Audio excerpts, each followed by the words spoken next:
ஒரு ஸ்டெப் பின்னாடி பார்ப்போம். இவர்களுடைய பாரம்பரியமான விளையாட்டான உலகெங்கும் வாழுகின்ற தமிழ் மக்களினுடைய பாரம்பரிய விளையாட்டான ஜல்லிக்கட்டு அலங்காநல்லூர் ஜல்லிக்கட்டு வருகிற 14ஆம் தேதி அரசனுடைய சார்பில் நடைபெற இருக்கிறது. அதற்கான ஆரம்ப கட்டமாக இந்த கால்கோல் விழாவை மாவட்ட ஆட்சித்தலைவர் அவர்களுடைய தலைமையில் சோழவந்தான் சட்டமன்ற உறுப்பினர், அதே போல இஓ, இங்கே இருக்கக்கூடிய கிராம கமிட்டியை சேர்ந்திருக்கிற நண்பர்கள் அனைவருடைய முன்னிலையிலே இந்த பணி துவக்கப்பட்டிருக்கிறது.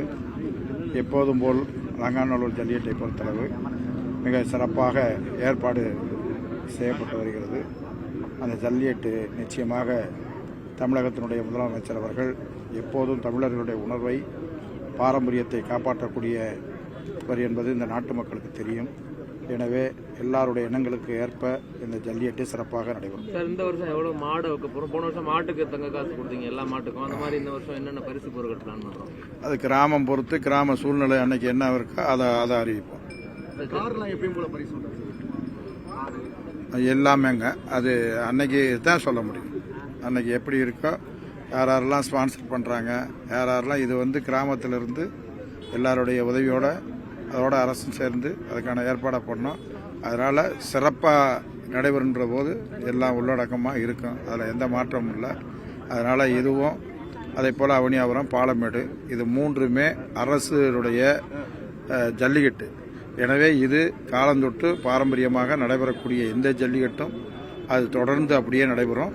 அதே நேரத்தில் இந்த பாரம்பரியத்தை எப்போதும் இருக்கிற மாதிரி தான் இப்போ எங்கே பார்த்தாலும் தமிழ்நாட்டில் பல்வேறு விளையாட்டுகள் நடைபெற்றிருக்கிறது. இந்த பாரம்பரியத்தை நிலைநாட்டக்கூடிய வகையில் தான் மாண்புமிகு தமிழ்நாடு முதலமைச்சர் அவர்கள் இதற்கென்று ஒரு விளையாட்டு அரங்கத்தை அமைத்திருக்கிறார்.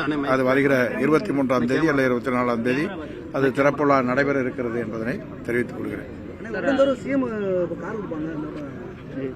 எல்லாமே நீங்கள் நினைக்கிற மாதிரி சிறப்பாக நடக்கும். சிஎம் சார்பில் கார் இருக்கும், அது அலங்காநல்லூர் இருக்கும், பாலமேடு இருக்கும். 23 அல்லது 24ஆம் தேதி மாண்புமிகு தமிழ்நாடு முதலமைச்சர் அவர்கள் திறக்க இருக்காங்க. அது ஒரு நல்ல தேதியை முடிவு பண்ணிடுவாங்க. அதை அமைச்சர்கிட்ட கலந்துட்டு கட்டாயம் அதுவும் நடக்கும். ஆனால் நடக்கும்.